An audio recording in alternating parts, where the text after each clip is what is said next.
Yep.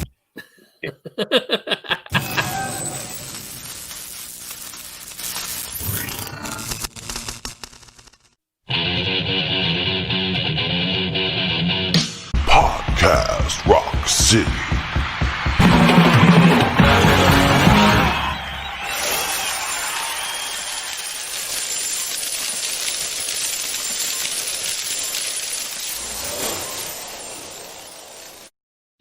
What's up, everybody? Joe here from Podcast Rock City, and with me this week is Mr. Jody Have Not. Hello. Dude, Mr. I'm stuck in black and white. I can't figure out how to get it in color. That's okay. You're gonna be the I Love Lucy episode down in the corner. Also with us, Mr. Sonny Hollywood Pooney. That tagline should say, "We're about to make a miracle." Also with us now down there, I don't know how it looks on Facebook and YouTube, but down there in the corner is Mr. Hollywood, Joey Casada. The real Hollywood. I don't know how the hell Pooney good gets Lord. the title Hollywood. Explain to me how he's Hollywood Pooney. He I'm doesn't leave closer it to open. Hollywood. He's closer to Hollywood than all That three of doesn't make us. that makes no sense at all. Thank you guys for joining us. Podcast Rock City Live right here. No recordings. We're going to just do it. That's why you saw all that fucked up stuff at the beginning of the show. I hit the button, though, I promise. So now you guys are live with us. Please go share this on Facebook to all your favorite KISS Facebook group pages, and we're gonna have a great time today. We got a tough topic, and Wow. and we're gonna do the best that we can. However, I did get a piece of mail. Now, I don't have a little bumper thing for the mail here, but I wanted to read it to you guys because it's kind of cool. Okay, so let's see. Simon, Simon, I'm going to mess up your name, but I'm going to go ahead with it. Simon Fogarty. All right, it's Fogarty, Sonny. Is that Fogarty? Fogarty, okay. I mean, really, Jeff? I was expecting some crazy name. Fogarty? No, but I want Well, Joey, he would have asked you, but you would have been just looking. It's like your turn to talk, dude. But wait a second. Hold on now. It wouldn't Fogarty be Fogerty? Well, Could be. I'm sure there's more than one way to spell Lucy and Fogarty. Yes. Okay. All right. Yeah, well, at least it wasn't like Sabluski or something. yeah. I would have been in a lot of trouble. Okay, so he wrote us a letter, and by the way, you can send us a letter at Podcast Rock City 1. That's the number one. See, that's why we don't leave it up to him. At gmail.com. Podcast Rock City 1, that's the number 1 at gmail.com. It says, "Hi, guys. I have never had the time for podcasts before, but since being in lockdown due to COVID-19, you know what I have to say about that. I have been checking a few out, and yours has become a favorite. Thank you, dude. I now will play them during the day at work, so I'm going at the work. Yeah, I don't know how to read. I'm not an actor like you know who. Sonny? So I'm going back over the past few years and loving it. Although you had me screaming at you when you didn't know the Alive 4 situation. Now, you guys know what I'm talking about. That's that Millennium thing I think he's talking about, where there was a Millennium Alive 4 and another Alive. Anyway, it doesn't matter. He still doesn't know. It's fucking 2 years ago. I don't know shit. Yeah, it was the Millennium, but the Millennium was never officially Alive 4. Is that right? It says Alive 4 on it, I think. It does? But I thought Symphony is Live 4, right? Right. That's what I I think thought. Symphony's alive for. Yeah. We'll get into that. We'll do a whole show. We'll just bring Simon Fogarty on, and he can just tell us about it because he knows that I'm stupid. Just saying. Today was the 40th anniversary of KISS's first show in my home city of Melbourne at an old football stadium, not station. I'll just stop now. This is live, folks. It's live. Yeah. Which is Real now football or a fake public football? park where a small part of the public park, where a small part of the grandstand is still there, but all the car park land is now houses. I was 7 at the time of the show, so didn't go, but lived only a mile or two away and could hear it so clearly. Now, this is what I wanted to talk about. He mentions in here that him and some, he said, I bought a bucket of KFC and chips, and then we told stories, and they did a Kiss picnic and listened to the show. Now, the reason why I read this is because fucking Kiss fans are awesome, man. Think about that. Couldn't get into the show. Went to a park, sat down, listened to the show, had chicken and chips. Chips fries, right? Yeah. I'm whatever the word Cultured. is. Thank you. Educated. That's why I'm all of it. Anyway, Kiss fans are awesome. If you couldn't get into a show, would you go that far, or would you just say fuck it and go and sit home? When I was younger, I'd go sit in the parking lot if I didn't have tickets, probably just to be somewhere near Kiss, But nowadays, nah. I used to live outside the Concord Pavilion here, and pavilions.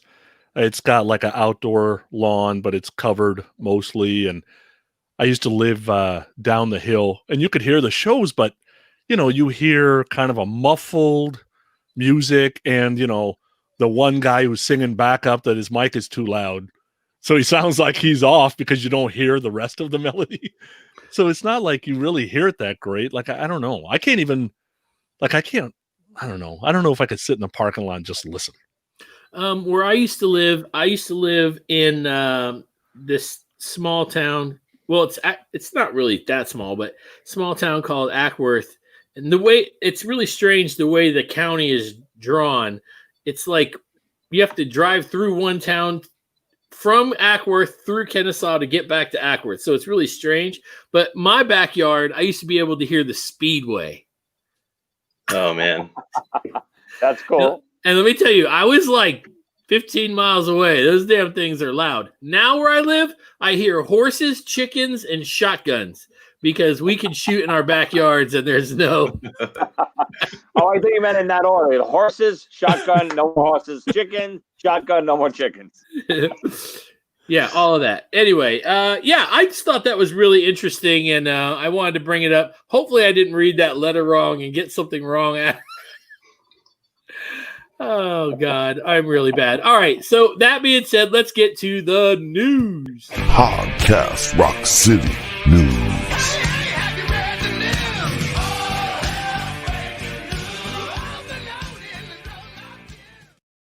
So we were just discussing it before we got started. Hey, I can hear somebody's. I can hear myself in somebody's speakers, so I don't know what's going on. It's really weird. It's like a slapback. We were discussing. Paul Stanley sent out a tweet. There it was again, and basically it said, "We recorded 8 videos." Is that basically what it said, Joey? No, here we go. I have it right here. Soul Station, we just shot 5 songs in 7 hours. 15 of us kicking ass without hot tub girls, sports cars, champagne, CGI, or special effects. Just an awesome band playing awesome music for our awesome album. Wow. Why would you not want to have the first 3 things? Yeah, none of this shit. No, this is PC, PC Stanley now. This is Totally. he wants to be clean, he wants to be a chef and a wine drinker, and anything has to do with girls and the 80s or God forbid cursing, he's going to distance himself from. If he should only hear himself back in the 80s, his live raps, every other word was the F word. Mm-hmm. What word is that? Fun. Yeah. Hey, Jody. What was your favorite '80s Paul Stanley rap? Didn't he talk about stuffing some turkey or something? I like that one. My all-time favorite though happened at a show, my first Kiss show. He was talking about this girl in the front row had the biggest tits he's ever seen, and he'd like to make her drink Bosco so he could have some chocolate milk. And thanks to mean, Gary Capp, I actually have that clip. Please, Jody, do me a favor. Tweet that to Paul right now and say, Yeah, you mean you didn't have Bosco on the set? totally. I will. He would just be more. I just know him. He would be. He's a shell of himself. He would be mortified of himself back in the 80s. And it's a shame because, listen, everyone is. I'm sure he's matured since then, but it doesn't mean you have to distance yourself and make believe those years didn't happen. Yeah, but let me ask you this, not to get political, but do you think that Paul Stanley would be the type of guy that would be worried about being canceled for saying and doing some of the shit that he did? Absolutely. Canceled on what? No. This cancel culture thing. Did you see or hear what Paul Stanley or Gene Simmons did 35 years ago? Yes, I think Paul from the very beginning has, and if anyone who's read his book, I think knows this. His main thing in life was always acceptance. He always wanted to be accepted, whether it was from his parents, his teachers, his friends, then his fans, then critics, culture, whatever it is. He's always trying to do something to be accepted. And now he thinks because we live in this PC world, but now he thinks what we should do is everything should be clean cut, no cursing, bike rides, masks, no hot tubs, all that stuff. Yeah, it's like he's always been like a trend follower. Back in the 80s, it was trendy to talk dirty on stage like David Lee Roth or whatever. So that's what he did. And now he's Mr. PC and it's super boring and totally lame. I mean, don't get me wrong. I don't want to see a video with a hot tub with, 5 guys like Pooney in the hot tub. But a nice hot tub video is okay, too. Yeah. But it probably costs too much to have those models get in there with a 70-year-old man. You know what I mean? Damn. Yo, just Paul's watching. I just forwarded this to him. And he's right, like, Paul. Joey Casada, you motherfucker. I can't say what F word anymore. I mean, I think maybe it's possible that it's a little bit of the cancel culture and a little bit also of leaving something behind for your kids that they could watch. Even the act. Okay, but listen, here's the thing. There's an actor. I'm trying to think of his name. He's the dude that played Sid in Sid and Nancy. You guys know who I'm talking about? I know the guy, but I don't know his name. Okay. Anyway, they asked him why he did the Harry Potter movies. And he said, so I did them so I would have a movie my kids could watch. Gary Oldman. Yeah. Okay? Right. Okay. So, I mean, that's okay, too. If you want to do the clean stuff because of those reasons, I get it. Don't get me wrong. I get it. But, even my book, I kept everything clean in my book. I didn't go crazy in my book. I want my kids to read it one day. I get it. But it doesn't mean you all of a sudden have to be Mr. Prim and Proper. That's what drives me crazy because it's see-through. It looks and feels fake. It's not him. Okay, but now how about this? Is it at all possible that Paul has always been this guy, just not on stage? I don't think so. Think about all the things he did just to piss his parents off, with sleeping with all his women and like rubbing it in their faces. Talking that wasn't crabs with his mom. Yeah, I mean, that wasn't in the public eye. He just liked to push their fucking buttons, But he was a young guy back then. Maybe it's just that he's old and reserved now. Never mind some of the things Rachel Gordon accused him of. Yeah, that right there. Yeah, that's just a little too much. I think it's possible he's been this guy, just not on stage, the last 15 years. Yeah, maybe. Yeah, you're right. But not in the 80s. Definitely not in the 80s or the 70s. When did he marry his new wife? Do we know when? When was that? That was mid 2000s, I think. Yeah, early 2000s, I think. I think that's when he became PC Paul. When he got his new wife and stuff like that, I think that's when, again, unfortunately and fortunately for him, I guess, I really believe that, money is a big thing. Money, can make you do what, push you in a different direction. Meaning throughout the 80s, they were pushing the envelope. He was wearing the FUCK T-shirts on stage and all that stuff. Because, they're trying to push the envelope because they're trying to stay relevant. They're trying to make money. But then when the reunion happened, and then the reunion was a success, and they became multi-millionaires again. I think, okay, now he's like, okay, now I have my money in the bank.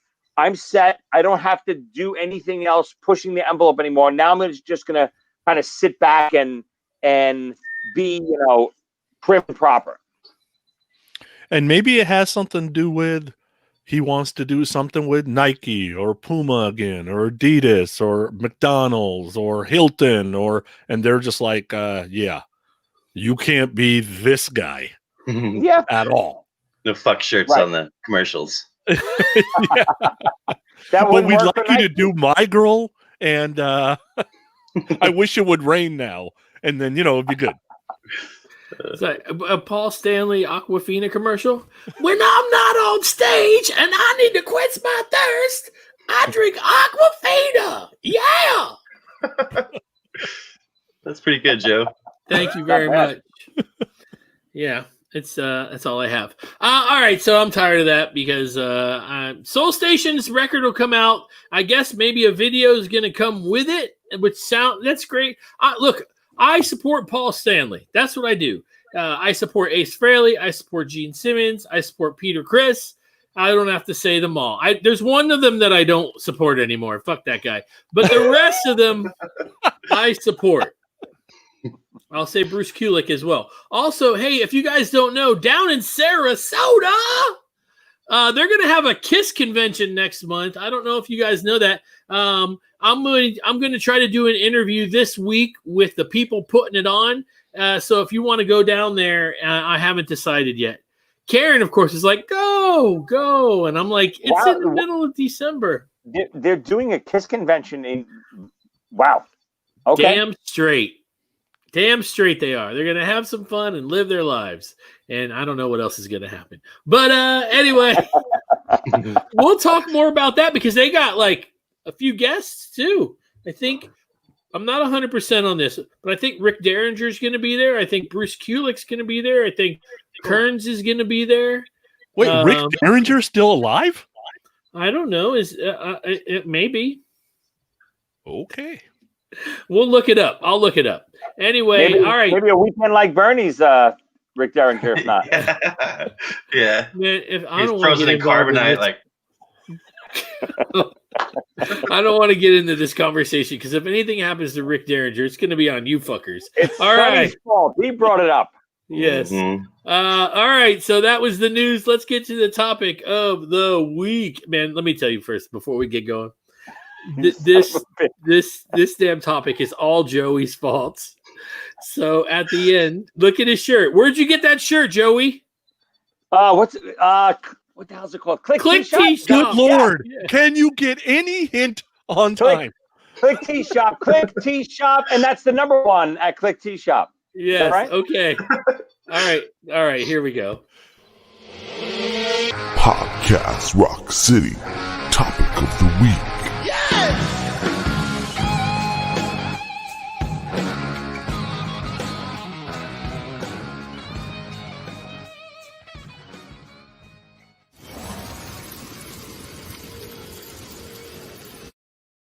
So this week, Joey hits us with, "Hey, let's do an ultimate Peter Criss set list. Like, if you were to see Peter Criss live, what would the set list be? What would be the best set list?" And Sonny said, 5 songs. Hold on, that's not exactly what I said. They kind of shortened the subject down to this. Okay, you tell them what I said was, topic. And again, obviously it's hard to communicate with apes, but when I first brought this topic up, I said I really thought that Peter Criss missed the boat when right after he left KISS, and obviously he started pushing his solo career. He had so many big KISS songs and KISS songs that were never played live that if he would have went out there and toured heavily on a KISS set list, meaning the Peter songs, I thought that he could have really had not only a great live show, but a killer set list. And really, even to this day, he's never really done that. He did it a little bit when him and Ace toured, but he never went out there and embraced all of his KISS songs. Right. Do you think it's because he was trying to, wanted to distance himself from the band. You know, like he left because he was going to be this big, soft rock singer. Oh, 100%. Yeah. And I get it. I understood why he did it, but I just think he missed the boat. Even like I mentioned before when we were off camera, I thought even after the reunion, if he wanted to, he could have went out and had a strong solo career for at least 4 or 5 years, just touring on all the songs you never get to hear Peter play. Yeah. That would have been cool. No, I agree. I mean, he could have done something like that. I don't know why. Pride, and he didn't write a lot of those songs where Ace wrote a lot of that stuff, right? So he felt comfortable doing it, and I'm not sure how much pride Ace would have anyway. He'd just go do it anyway, but I'm with Joey. I think he missed a ton of money because if you're thinking think about this, as Kiss is struggling in 81, 82, and they haven't come back in 83 yet, Peter could have been the guy out there. Everybody's saying, see, you did need Peter. Like now that we're armchairing quarterback, he missed a huge opportunity. Yeah, he could have done the shows in makeup. Yep. Yeah, I mean, I also think that's a great point, Joe. Peter still had his makeup at that point. Can you imagine if Peter went out in his makeup and did stuff? I know he. Listen, I with get another it. band. I know he wanted to distance himself from that. It was the last thing on his mind. But I think also part of the problem, and people forget this, and obviously big Kiss fans don't, but the average fan doesn't realize that Peter Criss, I forget the exact year, but Peter Criss was getting a fourth of all Kiss monies for years after he left. He was still a fourth member of the corporation. So he was getting a quarter of everything Kiss was doing, I think until like 87, I'm going to say, right? Does anyone know the date? I'm sure someone watching right now would know. Right. Man, that's a long time to make money for doing nothing. Yeah. Nothing. He was all that elder money.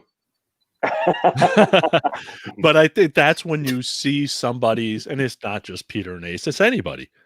That's when you see somebody's work ethic, right? Money's coming in. I don't really got to work, so whatever. They're not thinking about that will stop at some point, right? The very thing that you're out there pimping that they're nobody without me, you're counting on them continuing to make money and pay a fourth. You get a fourth of it. Like sooner or later, you got to think about that. But the problem is time goes by fast. So you stop working, man, it's hard to get back into the groove. John Clark just made a point. I don't know if this is true or not, but I wonder if this is true. He just wrote 3/4 of his income would have gone to Kiss, whatever he made touring and stuff. Is that true? I don't know. That could be. If that's the case, then it all makes sense. I'm not sure, John, if that's true or not. But if he was still getting a quarter of Kiss's income, and then whatever he did, Kiss got 3/4 of that income, that maybe would change stuff. I'm not sure. Well, why would they get 3/4? Then he's only getting like a half of everything. Yeah, but it could be contractually. Maybe they're saying they're splitting. All of Kiss's income is the same, and all of Peter's solo income is the same. They all get a quarter of everything. I know that. I know that that's why Ace waited to release a records, because if he did it at a certain point, Kiss was going to get money from it. Wow. Huh. Maybe that's why those demos didn't come out till 87 or whatever. It could be. That's crazy. I mean, Ace was still on board too, because Ace, they paid Ace a lot of money because they had to keep Ace in the band to do stuff a lot at that point. The three members. So yeah, Jared just said the same thing. He said that's why Ace's album took so long to come out. Anyway, so we decided to go ahead and put together our own Peter Criss set list. I just looked at my hands on camera and I feel like Ricky Bobby. I don't know what to do with my hands. It's very strange. Okay, so last week you're conscious of you had the tickle fingers going. Yes. Yeah. But how come he's not conscious of his breathing then? Am I breathing again? No, really? Oh my God. Only that one episode you were breathing very heavy, Joe. Yeah, of course, because Carrie Stevens was sitting in front of me. Good grief. All right, so let's go ahead and put their set list together.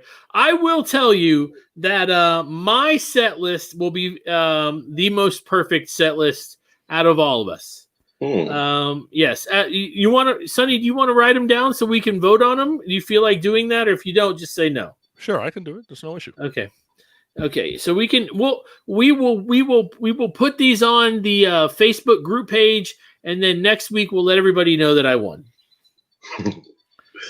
I think mine's gonna win. Jody's like, I picked songs that Paul wrote that Peter could sing, so they would be awesome.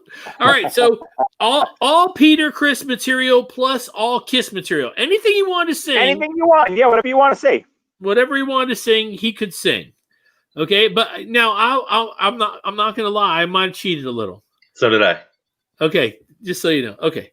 Had to. Yeah, I mean, I kept mine to my own rules just because I wanted to see what a set list would look like in my mind in 1982 or whatever it was. So I kind of kept it to those rules. You know, you mopes can do whatever you want. All right, I'll go first. You guys want? I'll go first. Sure. One song or two songs, Sonny? I don't care. Okay, we'll just do one song. Here we go. Opening the show. Here he is, Peter Criss. And Two people that are there. Do two songs. Otherwise, okay. I'm gonna do "Hooked on Rock and Roll," and then "Strange Ways." Okay. I like it. I like it too. Yeah. I figured you got to start with "Hooked on Rock and Roll." Or when I went and saw him live for that final show, I mean, he started with "I Can't Stop the Rain," and I was like, "You got to be kidding me, man!" But you know, he got to go, "Hey, it's New York," Right? And I was like, "Okay." And then he walked up and fucked up the lyrics. Okay, who's next? Joey. Joey. Okay, so I'm gonna open with "You Wanted the Best, You Got the Best," the hottest drummer in the world, Peter Criss. All right, so my first song would be "Baby Driver," leading off with "Baby Driver." That's right cool. into "No Break," right into "Getaway." Cool. Again, to me, these are songs. When Gene kind of went out on his little solo tour, it kind of opened up all these doorways to me, anyway. In my mind, he did so many songs to me that I always thought were throwaways, and when he did them live with his band, I was like, wow, you know what? If Gene did a solo tour in the '80s with these songs, it would have been killer. And I think the same thing with Peter. He opens the show with "Baby Driver," and in the '80s, I'm losing my mind. Absolutely. Go ahead, All Jody. right. All right, so I had to pull a Casada, dude. I had to just kind of change the rules just a little bit. And Just because a little bit. I was looking at the Peter Criss songs, and there wasn't even 15 that I could go with. So what I did was I decided I'm going to have Peter Criss sing songs that maybe he should have sang on Kiss records, and it could have been really cool. So I just went down the records and picked the ones I think would have been cool if Peter sang them. So two at a time, I have off the first record, 100,000 Years, and Watching You off Hotter Than Hell. Wow, that's pretty interesting. Imagine Peter Criss singing those songs, because both of them are kind of rocky, a little bit screamy. It would he would rock that shit, I think. But yeah, I like it. What I read on. All right, so I got to read a couple of these comments because they're too funny. When I said just 5 songs, John Clark said that's 4 too many. And then Grayson said nobody wins with a Peter Criss solo playlist. That's very interesting. What the hell is wrong with everybody? So let me set the mood for you here. All right. Peter leaves in May of '80. My show is getting played New Year's Eve, 1980. Okay. We're in Glen Falls, New York, at the Glen Falls Civic Center, 7,700 capacity. They sold 4,000 tickets, but only 666 showed up because of a snowstorm.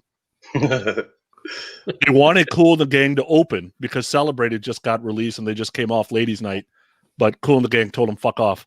So he had Loverboy open since Loverboy's first album just got released in December. All right? Okay. Peter's not planning on playing drums. He is only going to do lead vocals. He's got Stan Penridge on guitar. He asked Jack Bruce from Cream to come play bass. He's got Benny Harrison on keyboards because that's who helped him on the last album he just released. Cozy Powell on drums because that's Jack Bruce's friend. He's got 2 ladies and a male guy doing backup vocals. So he's got a whole entourage up there with two names from the time. And my first two songs are Hooked on Rock and Roll, right in the main line. Okay. Cool. And Peter's band is called Soul Station. Solo Station. It is pretty funny how Soul Station sounds like the Peter Criss solo album. Isn't that weird? That's weird. No, his band's called the Litter Box. I love it. I love it. I like that. All right, my next two. I went with I Can't Stop the Rain. And after a slow one, you gotta kind of rock it out. And I went with Baby Driver after that. I love that song, Baby Driver. These songs are all so underrated, and I'll even reference the solo album too. Some of these songs live with the right band, the right atmosphere. Again, you're hearing a production value of Vinnie Poncia on that record. So a live performance with the right band. If Sonny's band is picking, and you have Jack Bruce up there and Cozy Powell, come on, it'll sound killer with stuff like this. I love the band, Sonny. I think Peter, almost much like the Ringo All Stars, when he does that, I think Ringo does still jump up and play drums a couple times. So I would still, to me, Peter still has to play drums on most of these songs. Maybe jump out in front once in a while, but to me, it's still all about Peter on the drum kit playing. I think you put the drums up front, you have him still lead the band, much like Buddy Rich was always in front with his orchestra and stuff like that. You have Peter up front with the band, singing, making sure you have cameras on him at all times and stuff. So my next two songs would be Strange Ways, again, one of the most underrated Kiss songs ever. I didn't even know, when I was a kid, I had no idea Peter was even singing that. I just remember loving it. I didn't even realize it was Peter. And then I'm going to go with my first solo album song, That's the Kind of Sugar That Papa Likes. Cool. Yeah. That's a terrible song. Dirty song. Oh, so good. It's the title of a porno back in the 70s. That's yeah. Yeah. Hey, you want to hear something funny? I watched 40-Year-Old Virgin with my son the other day, and I ruined Harry Potter for him forever when the guy handed him the porno movie that was called Harry Twatter. I'm just saying. Nice. Ruined my son said, "That's enough. Thank you." And he got up and he left. I was apologetic. I didn't know it was coming. I mean, I've seen the movie, but who remembers that part? Anyway, all right, Jody. All right, so I'm still on the track of Peter singing other songs that other guys did in the band. I think he could save Two-Timer. I think he would rock that, and also Sweet Pain. Both kind of underrated tunes in my book, but with the right screamy rock vocal from Peter Criss, would totally rock. Look, I really think Jody's going to win already, just so you know. I already told you. You haven't heard the rest of mine yet. Relax. Okay, keep going. All right, so he opened with Hooked on Rock and Roll, went straight into main line. So it's usually the third song where it's time to go take a piss. So here comes a new song off his new album, Out of Control. So he's going to play In Trouble again, because that's one of the songs I can actually stomach off that album. Yeah. And then because it's New Year's Eve, it's a party. So you can't just play like rock songs. You got to throw some other stuff in. So he's going to do a cover of Twist and Shout. That'd be cool. Oh, that's different. Yeah. He's got the screamy John Lennon kind of vocal. That's right. That'd be sweet. I thought you were going to say Celebrate Cool in the Gang. He can't pull that off. Well, since they told him to fuck off and everything. Yeah. Joey. No, it's so you. I'm gonna go. It's me. No, it's me. Yeah. It's me. My bad. Okay. Okay. Next two songs. After Baby Driver, we're gonna go into Strutter. I thought Peter singing Strutter would sound cool, and I just felt like I drew a blue duck because I always wanted to see a blue duck. Nobody gets that. Okay. And after that, we're going to bring it down to Don't You Let Me Down. Baby. I love that song. Don't you let me down. Do it, Joey. Do the backup vocals. Hold on. Baby. Don't you let me down. Can't even hit that cue, Joey. Come on, man. Joe sang the part and then went back and sang it again. I did. I effed it all up. Okay, my bad. Jody. It's Joey. Joey's next. Joey's Right. next. Why is he? Sonny, lead the show. I'm Right. drunk. We can't have idiots lead us. Joey, you're up. So my next two, again, two classic Kiss songs that I want to hear all the time. Obviously, we never get to hear them anymore. Hooligan, and then straight into Hard Luck Woman. Again, two songs that over the years you just forget about because Peter's not in the band anymore, and they didn't even do these songs in the reunion stage either. But it's just two amazing songs. Hooligan live, on a live 2 is killer. And, obviously, even Hard Luck Woman is a song that live, it could be so much more than it is on the album. I just would kill to hear Peter do these songs live. I think it would be amazing. You guys out there that are listening and watching, I will be I found a full video of Peter's last solo show from New York City, and I'm going to post it on the group page if you guys want to go and watch it. Sonny right now has got dirty thoughts like, why would you do that? You try. Yeah. It's good. It's good. I was there. Maybe you'll see me in the crowd. Okay, who's next, Sonny? Kind of sugar Poonie likes. Jody. My next two, these are in no particular order. I just kind of went down the records. So I have Take Me and All American Man, both of which Peter would rule if he sang. Maybe not as good as Paul, but damn close. Damn, Peter singing All American Man. With that kind of scratchy. I like vocal. that. Is he 6 foot? What's he going to do? I'm a 5'10" All-American? but not when he's wearing boots. There's no way Peter's. Yeah, maybe Peter's 5'10" with the boots, maybe. Right. I'm a 5'10". That would be better. I'm just saying. All right, so my next two. So after Twist and Shout cover, we're going to go to a couple of his staples. Don't You Let Me Down, and Hard Luck Woman. Right? Nice. So we gotta do those. There's no way around that. Right. Yeah, no, I agree. All right, Joe. My next two after Don't You Let Me Down was Hooligan. Once again, I love Peter singing that song. That's just a great song. And then after that is You Matter to Me. And that's why I love it. I like that song. Damn, I want to see Peter live again now. Again, I'll say it 100 times. I know I say it all the time. Peter's solo album is underrated. I don't care what anyone says. I'd love to hear Paul's review on it now after he's doing, just so everyone knows, Peter's solo album has nothing to do with jazz. Whatever. The next person that refers to it as it's a jazzy album, you're an idiot because there's no jazz in that album. It's a full-on rock and roll album. That's what it is. It's old school rock and roll. That's all it is. There's no jazz. Obviously, there's the ballads, of course, but it's just an old school rock and roll soul album. That's what it is.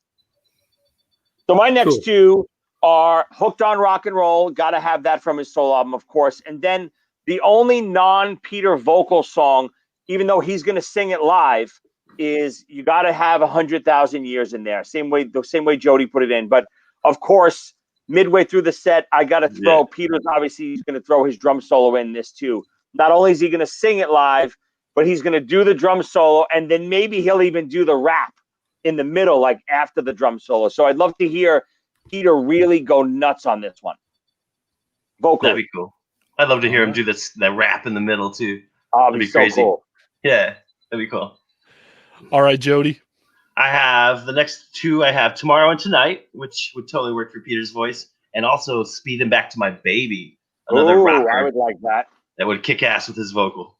Speeding Back, perfect, Jody. That's perfect. Speeding Back to My Baby is something that could totally be on Peter's solo album. If you had the production from Peter's solo album on that song, it would be a perfect match. And vice versa. If you took all of Peter's solo songs and gave them to Eddie Kramer and have Ace play guitar on them, they would sound like Speeding Back to My Baby. Totally. Great pick, Jody. Thanks, bro. Wow, they had a love fest going on. All right, so for mine, we went from Don't You Let Me Down to Hard Luck Woman. Now we gotta speed it back up a little. Again, we're at New Year's Eve, so he's gonna do a cover of Blue Suede Shoes because he will rock that song. Yeah. and then go straight into Hooligan. Oh, Can't go wrong with Hooligan. Blue Suede Shoes is good too. Because he can do any of those 50s, 60s. Yeah. He can do any of them. Now, whether I think he can do them well or blah, blah, blah. When you got Jack Bruce and Cozy Powell, pretty much everything's going to sound good. It doesn't really matter. As long as the vocal's there. Sometimes what gets, just like Joey said, what gets me with Peter is, it's like, dude, can you just like rock it up a little? Like the sappy stuff, like just crunch this up a little bit. That's why I like Hooked on Rock and Roll. I wish the whole album was that way. Yeah, well, he wanted to do 50. He wants to do 50 Beths. Yeah, and that's a problem. Yeah. All right, Joe. My next two are "Hard Luck Woman," and then the only song that I picked up off of a Peter Criss solo album that wasn't from Kiss, and that was "Words." I enjoyed it when he sang that when I saw him. I didn't even ever hear it. But after he sang it, I went back and checked it out, and I really liked that song. Have you guys all heard Words? Okay, good. I don't feel so stupid. Joey. My next two, so off of Dynasty, Dirty Living. Again, another underrated Peter song. Of course, production value-wise, it just never comes through on Dynasty. If you make that sound like Hooligan, then I think it's a killer song. You know what I mean? I think live, I wish I would have went Sonny's route and picked out a full band and all that stuff. But if you got to get a dirty, really thick, heavy guitar player for not metal guitar player, but an Ace type bluesy guitar player for Peter to have as part of his band. I think it would have really rocked these songs up. Dirty Living is one of them that really, really would have benefited from that. And then the next one, Tossin' and Turnin'. It wasn't one of my first picks on his solo album, but I wanted to do it just because that is I think the only song they've ever done live, right, off his solo album. They did that on the Dynasty tour, like the medley. So I got to throw that in. Yeah, I think so. Yeah, just because the audience would know it because it was a live staple for the Dynasty tour. Yeah. Right. All right, Jody. I got my next two were staples on the Dynasty tour as well. I have Move On and Radioactive. With Peter on those, would be awesome. Radioactive. Wow. Well, that's the only one that I could think of off Gene's album that Peter would really work on. You know what I mean? Yeah. You don't think he can do Living in Sin? He could, but I just don't want to hear it. He could, but I just don't want to hear it. I hate that song. All right, so my 9th and 10th are ones we've mentioned. Baby Driver, because you got to do it, and then Dirty Living, because you got to do it. So now, because I'm getting to a point where it's becoming more harder rock and roll. So Baby Driver and Dirty Living is kind of starting that. Cool. Joe. My next two songs are Nothing to Lose. And then I wanted him to do. Now, when I saw I'm bringing this up because I would have never thought about this if I hadn't ever seen it. Okay, but Joey was talking about the Peter Criss drum solo. Now, I'm not sure that this counts as something like that, but when I saw him, he did the Gene Krupa song "Sing Sing Sing" with the band, and I thought it rocked. I went over and showed it to a drummer friend of mine that is very proper, and he was like, "It's really not that good, bro." And but to me, I thought it was amazing. Anyway, so "Sing Sing Sing." I saw clips of Peter doing "Sing Sing." Listen, drum snobs are not going to think it's the Gene Krupa's "Sing Sing Sing." You know what I mean? It's not going to be. Peter doesn't have that style. He's not a jazz player. People think he's a jazz player. He's not. He's a feel player. He's a shuffle type player. It's not a jazzy type feel that he has. But what he did to "Sing Sing Sing" was fun. I liked it. It was fun, man. It was great. He really looked like he was into it too. That was the most fun part of it. Yep. Joey. Okay, so I'm getting towards I did a 15-song set list. I did 13 songs with 2 encores. So I'm on the last 3 of the actual proper set list. So my next 2 would be Mainline. Again, it's one of those songs, even though with Eric singing it on the cruise, you could really hear how killer that song could be live. It's just as soon as you hear that riff, it's an old school Kiss song. I know it's a little bit, non-rocker feel on Hotter Than Hell, but soup that up in today's world, I think it'd be a killer live song. And then, slowing it down right before the close of the set is Don't Let Me Down. One of my favorite songs from Peter solo album. It's a great song. Yeah, it's a good one. Yep. Jody. I have Sure Know Something and Getaway. Had to go circle back around to the records again. I didn't want to go past Dynasty. So Sure Know Something, it's kind of in that same, what did he call it, soul rock vein as his solo record. And Getaway just fucking rips, so had to do it. Somebody said he should have covered My Ding-a-Ling. Once Did I Kiss ever climbed get away? the No, right? garden wall, slipped in, had a terrible fall. Wow. Fell so hard I heard bells ring, but held on to my ding-a-ling. 13-inch ding-a-ling. Yes. Wow. All right, sorry. I remember listening to that on the radio going, he's saying ding-a-ling, and you know what he's talking about, right? Okay. All right. So my encore actually starts at song 12. So, like I said, those last 4 songs for the encore are going to be rocking. We went from Baby Driver to Dirty Living to Nothing to Lose to Black Diamond. So Black Diamond is not closing the show, right? It's going to be the song right before the encore. Joe. Damn. Okay, so so we got 3 songs left. Joe, do your final 3 if you want. Yeah. Okay, that's what I'll do. Okay, so after that, I can't remember what Sing Sing Sing. Then he's going to do Beth. Of course, I actually have a recording of that still on my phone of him singing it, and you can totally hear me singing with it. So I ruined it, but I can say the last time Peter sang Beth publicly, I did a duet with him. Anyway. You ruined it. I ruined it, yes. I'm not. It's okay. It's fine. Okay, so Beth. Something like, Beth, I hear you calling. It's really not that bad. You can probably hear Joe crying, Peter. You definitely hear some tears falling. Yes. Okay. There you go. Anyway, all right. And then after Beth, he says, these last 2 songs. Okay, I got to do Peter. These last 2 songs are first I want to let everybody know I'm not mad at the boys. I love the boys.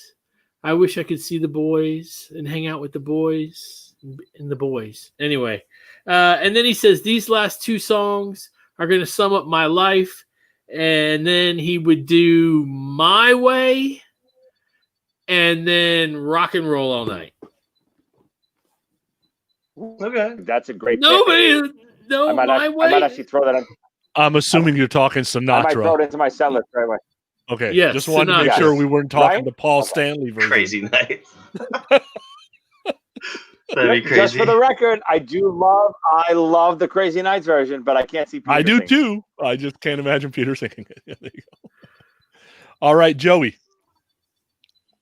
I hate to give Joe credit, but that's a good one, Joe. I almost feel Thank like you. putting it in and then maybe editing you out saying it. Putting it in and then taking me out.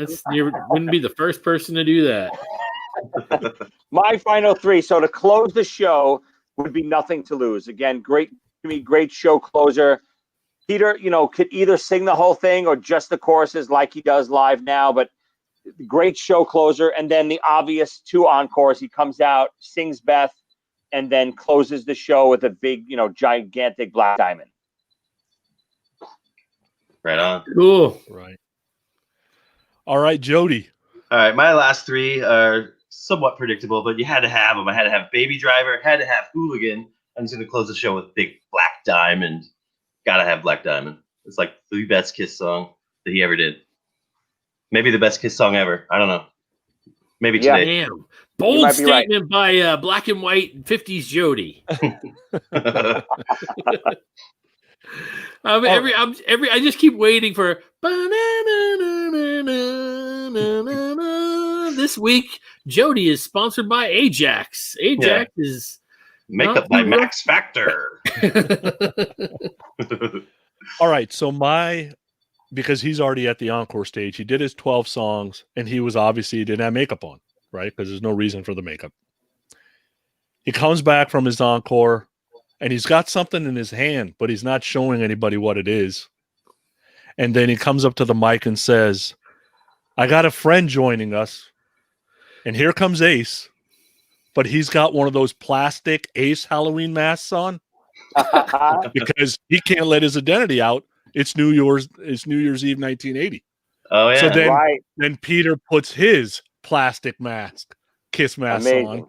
Peter I'm getting Criss, chills. right? And they do Parasite, Strange Ways, Getaway. Nice. Love it. Damn. Okay. That's a good one. Big bombastic ending.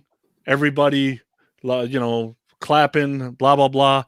They leave the stage. Peter comes out for a second encore. Him and Stan Penridge, only 2 stools, and you do an acoustic Beth, and that's it. You're done. Right on. Awesome. Yep. Cool. Well, that was a little more fun than I expected, I think. Yeah, it wasn't so bad.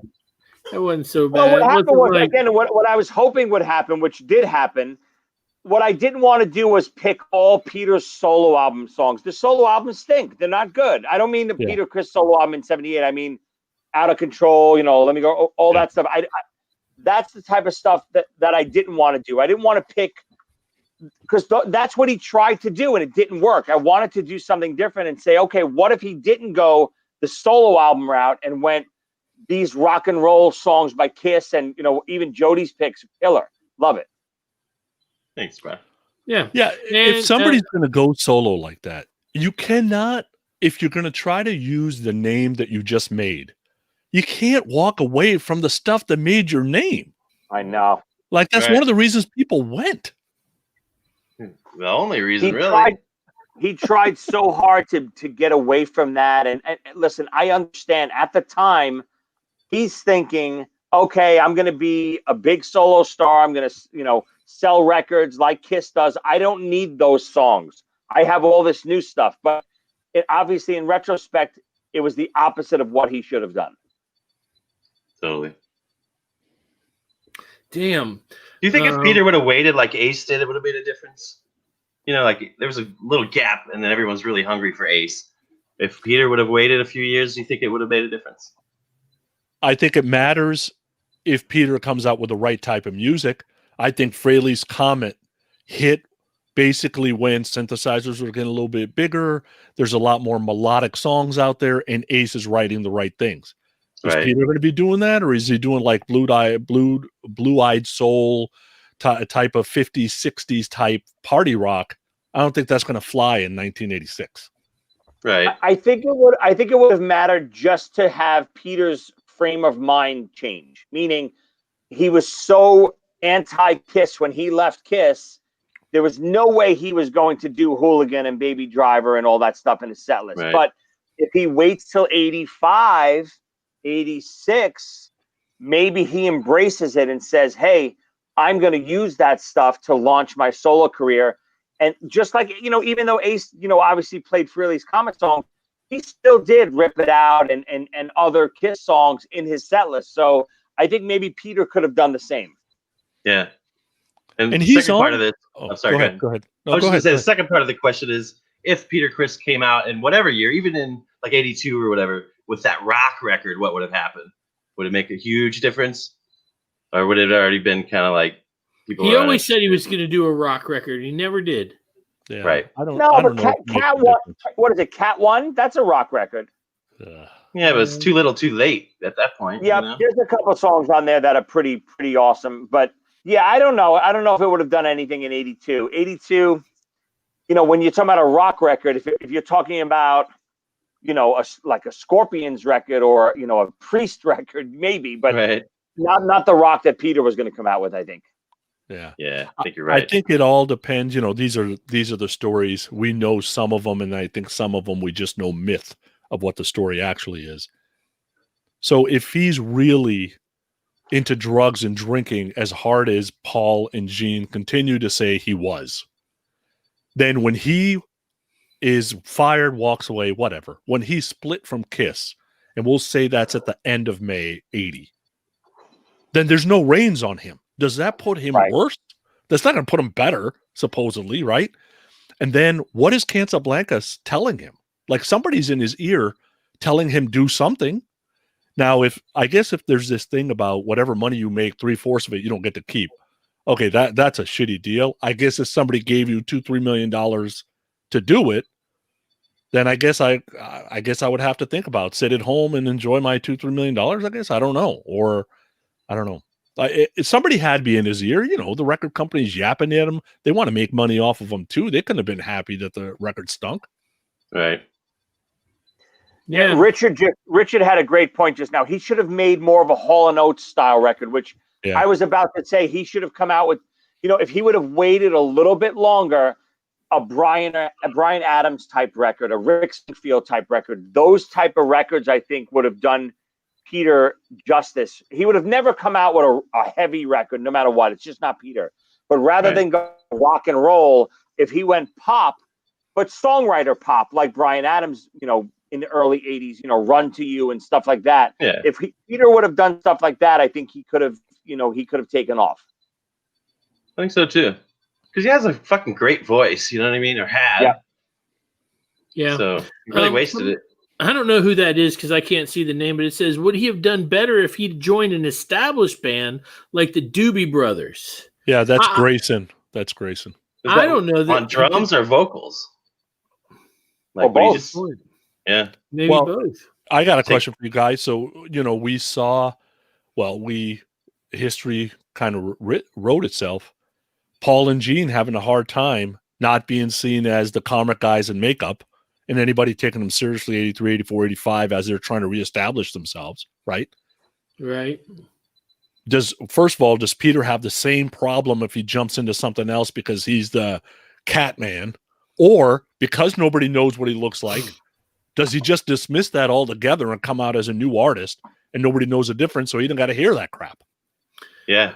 Like that alter ego that what's his name had? Garth Brooks. Yeah, Chris Gaines, right? I actually love that record. I think that's a great record. I know it flopped, but that's a great record. But no, I think Peter, listen, Peter has, even though he has that Kiss stigma attached to him, he has to come out as Peter Criss. He has to, whether he joins the Doobie Brothers or joins another established band, he has to still hold on to Peter Criss. You got to remember, Beth is a monster hit. He can't just throw that away. That's his legacy. Yeah. Didn't I read somewhere that there was an offer maybe, or he tried out for an established band? Did I read this somewhere? Maybe someone watching it will know. I could have sworn I read somewhere that there was an offer for Peter to join I forget what band it was, and he just wasn't ready to jump into another band yet. He would have done great on a cruise. Like if he would have been like sitting in the room holding a drink, my kind of down, you're beautiful. And then end it with Beth. Right. I don't know. It would have went over better than Paul Stanley cooking pasta. That's for sure on a cruise. I've seen that. I've seen the Brussels sprouts. Anyway, all right. So you guys can send us your opinion. Joey, listen, heads up, man. We're going to do this. Yeah, Ready? Here comes a cue. Here we go. We're going to cue you before the cue. All right, here we go. You guys could give us your opinion. All you have to do is send us a message. Podcast Rock City 1. That's the number one. At gmail.com. And because Joey said that all of Peter's solo albums were crap, make sure that the hate mail is attention Joey C. This way I can forward it to him because I will get it. And you can put Sonny on there too, because on my other podcast we were thinking. Oh, sorry. on my other podcast, we were thinking about doing like a top 10 Peter Criss, just kind of doing an offshoot Kiss thing. And we were going to encompass everything that he had done. And then after I listened to it, I'm like, Steven, don't bother. I don't want to put you through that much pain. No, but I got to tell you, it's a shame because I think there's a lot of good songs throughout those records. As wholes, no, they're not great records, but you could take all his solo stuff and build his 78 record to me is really good. I'm not talking about that. I'm talking starting with Out of Control. You can build to me a really great record. The problem was, and I actually don't know who produced some of those records. Do you know who produced the first two? Do we know? I don't remember. I don't have any idea. But the problem was he's singing so out of tune in some of those songs that the producer's not telling him. And they released those songs and he's singing out of key. It doesn't sound good because he's flat, or most of the time he's flat, but it just doesn't sound right. Whereas the 78 solo album, even if you don't like the songs and stuff like that, the production on it is slick. Peter's vocals sound incredible. There's nothing that was released that was bad. Whereas the other stuff, there's just bad production on it. Didn't Paul say they had a hard time with Peter singing, getting him to sing in key? Yeah, he said that in his book. I never believed it. I never believed it, but he sounded good live. So what's interesting is Out of Control is produced by David Wolfert and Peter Criss. But then the very guy who didn't think he could play drums to begin with, Vinny Poncia, does his next record. Oh, really? Yeah. Wow. I know that. Wow. Well, I'm Peter Criss out. Me too. That's awesome. All right, so here's the deal. Here's the alternate. Check this out. I'm the Cat Man. That's awesome. Thank you guys for listening. We really appreciate it. Joe, do you have anything to add? Nope. Thanks for listening and watching, whatever. However you consumed us. Thank you. Yes, absolutely. Just consume us. Sonny. Good luck putting your own Peter list together. But I'll put this on. I'll put this out there so people can vote. I'll wait till the episode comes out. Yeah, you guys could give us your own set list. 15 songs. They don't have to be all Peter Criss songs or Kiss songs, man. If you just want to hear Peter sing something, that would be, that'd be pretty cool. Joey. Listen, I wish Peter did more stuff like, he released that little karaoke thing he was doing from his house of, I think he did, what did he do? Don't Let Me Down? Is that what he did? I think that's what he did, yeah. It was just so cool seeing him nowadays singing some of his songs that you never got to hear him sing. I know he's retired. I know he's doing stuff. But, Peter, do more stuff like that. We'd love to hear you sitting in front of a mic just singing some of your old songs. It'd be killer. Yeah, it's Christmas time. Go ahead, do some Christmas song Catman style. Love it. All right. So Joey, all right, listen, you guys, I want to tell you all out there, we had a great week. You guys really tuned into us. So almost 20,000 downloads in place. Thank you very much. We truly appreciate it. Just another year is going by. It's truly amazing. You know what I'm going to say? We love podcasts and we love Kiss podcasts. Most of them anyway. That's the number one. And you're gonna hear the commercials for all the ones we love right after this in 3, 2, 1. Peace. Meow. Kill me.